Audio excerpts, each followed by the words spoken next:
Setting aside that any lefty who makes a YouTube series with alt-right in the title will see their life go to hell, the alt-right, the people who adopt the label and those who just parrot their talking points, has high overlap with white supremacist think tank the National Policy Institute, Stormfront and the Ku Klux Klan, Breitbart News and various sections of 4chan, 8chan, and Reddit, sections of the asshole atheist community, anti-feminist YouTube, pickup artists and rape apologists, the not all men, all lives matter and Gamergate crowds, and basically anyone who uses the term social justice warrior or virtue signaling unironically. Not everyone in these groups is in the alt-right, but the alt-right traffics at the intersection between them.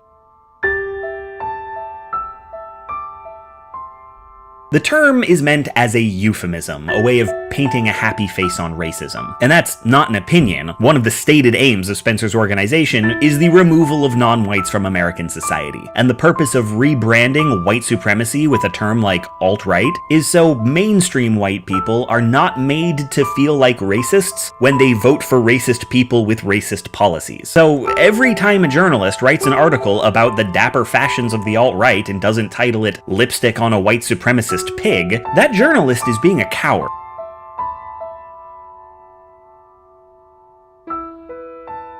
So, you might want to clarify why you put that euphemism in the title of your videos. And, well, you'd have to explain that while the alt-right is racist, they're not only racist. They're also misogynist, anti-feminist, Islamophobic, xenophobic, homophobic, transphobic, classist, ableist, authoritarian, and fiercely anti-intellectual.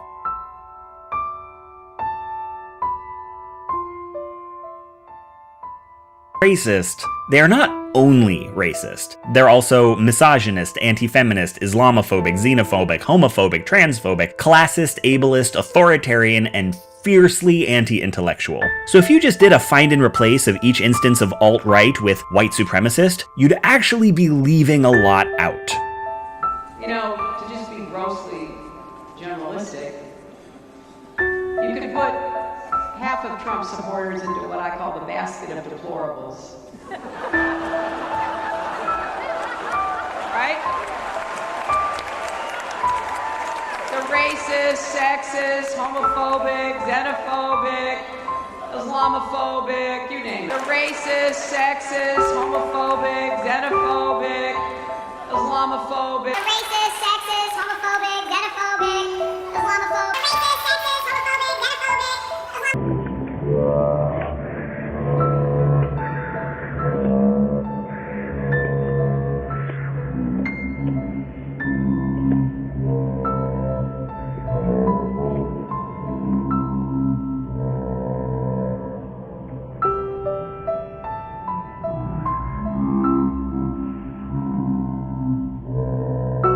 That's not much of a defense for the term alt-right, it just paints a happy face on a bunch of horrible stuff. That's not much of a defense for the term alt-right, it just paints a happy face on a bunch of horrible stuff. But it is useful to have a term that refers to the whole cluster, and you don't have the kind of internet pull where if you coined your own term, anyone would know what you're talking about. So you'll just have to promise not to use alt-right as a euphemism.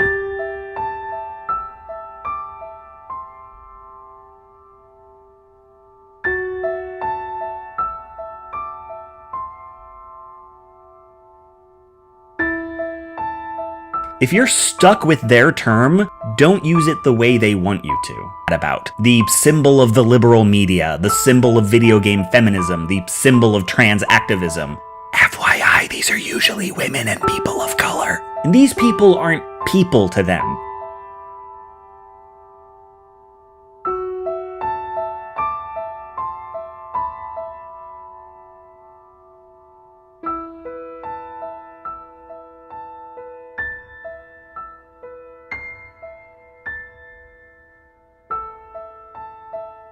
He maybe vents his frustration by hacking the email of whomever represents black women in Hollywood this week. This doesn't happen every time, or even most times, but it happens reliably enough that anytime you try and debate with a reactionary, you are gambling with someone else's safety. He maybe vents his frustration by hacking the email of whomever represents black women in Hollywood this week. This doesn't happen every time, or even most times, but it happens reliably enough. This doesn't happen every time, or even most times, but it happens reliably enough.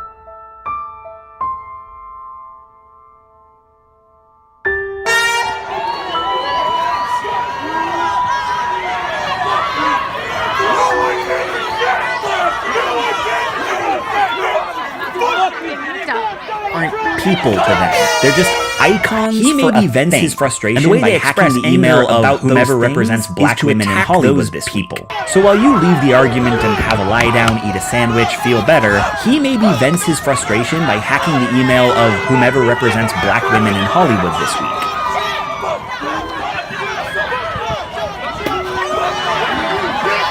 He maybe vents his frustration by hacking the email of whomever represents black women in Hollywood this week.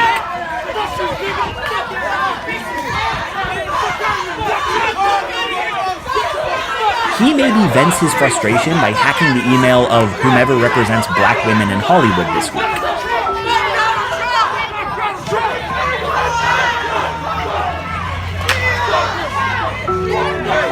He maybe vents his frustration by hacking the email of whomever represents black women in Hollywood this week.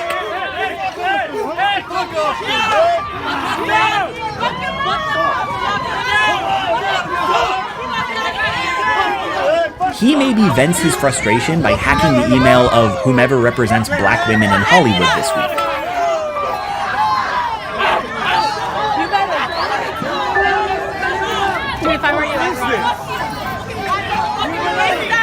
He maybe vents his frustration by hacking the email of whomever represents black women in Hollywood this week.